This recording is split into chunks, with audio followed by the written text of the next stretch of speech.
On September 11, 2001, the United States suffered the worst act of terrorism ever witnessed on its soil.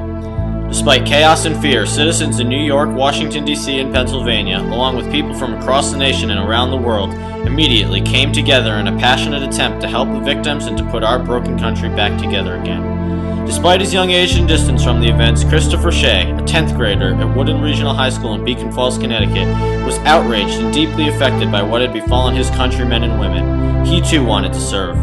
The events of September 11th would end up being the springboard which would launch Chris into a lifetime of service, both in the United States Army and beyond. This is his story. My name is Christopher Shea. I'm currently a staff sergeant in the Connecticut Army National Guard. I knew from an early age that I wanted to join, and then growing up I kind of lost it, and then 9/11, or lost the drive to want to join, and then 9/11 came along, and it kind of re-sparked the pride that I had to join. When Chris joined the Army, he was assigned as a gunner in a Humvee. Because as a gunner, you're driving down 45 miles an hour down the road. You're trying to look at everything that could be a possible threat. So you're looking anything from cars that might not be stopping for your convoy, to IEDs on the side of the road, to people trying to shoot you. And you literally have to learn how to assess a threat in a split second and then move on. And you could do 10 or 15 of these split-second threat assessments within a second. It was very tiring, but I knew that by doing that and being vigilant that I was going to get my guys home. And we were a very tight-knit group.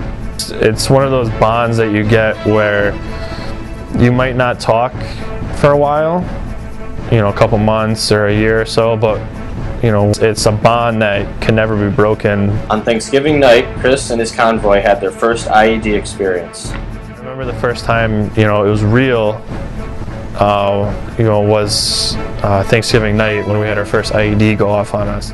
IEDs have changed the face of modern warfare. Made from mortar rounds and artillery shells, they're activated by something as simple as a garage door opener or remote control. They're placed on the ground inside of animal carcasses, empty cans, boxes, or even piles of trash, exploding underneath or to the side of the targeted vehicle.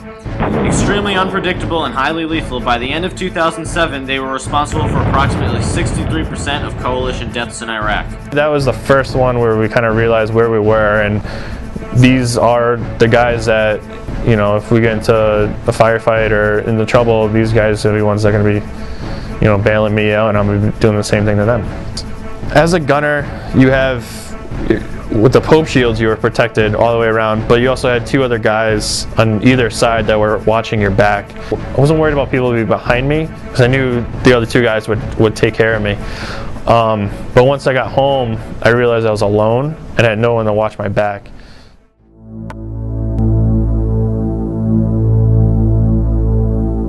A lot of experts say that PTSD symptoms don't show up for 3 to 6 months after you're back. As a gunner, you're sitting there and waiting to anticipate everything.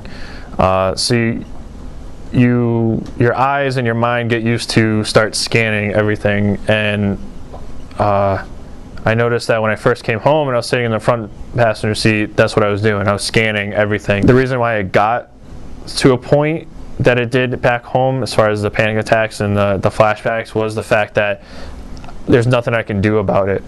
I ended up internalizing a lot of it, so it just kind of built up until it exploded. Oftentimes, veterans with symptoms of PTSD are reluctant to seek help. I lucked out because my driver, Kilday, was going to the same college that I was, so it was a good way to kind of help me adjust. We both helped each other adjust. He had started trying to get me to go get help from the Veterans Center. I was like, I'll go see what this is all about. And they started talking about their issues that they were having when they came home. And I could kind of relate to each one of them. And, they all pretty much were sending the same message that it's okay to go get help.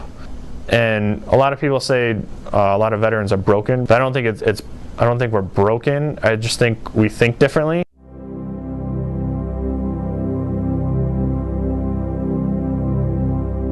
Because since I've been with the Vet Center, I've been on several panels myself, trying to explain to them what it's like for us to be veterans. I found it important to get that message out to try and kill the stigma of military personnel who think they're, I don't want to say bigger than their problems, but to kind of put their egos aside and to go ask for help. And don't let the stigma of trying to get mental health to keep you from living the fullest life you can possible.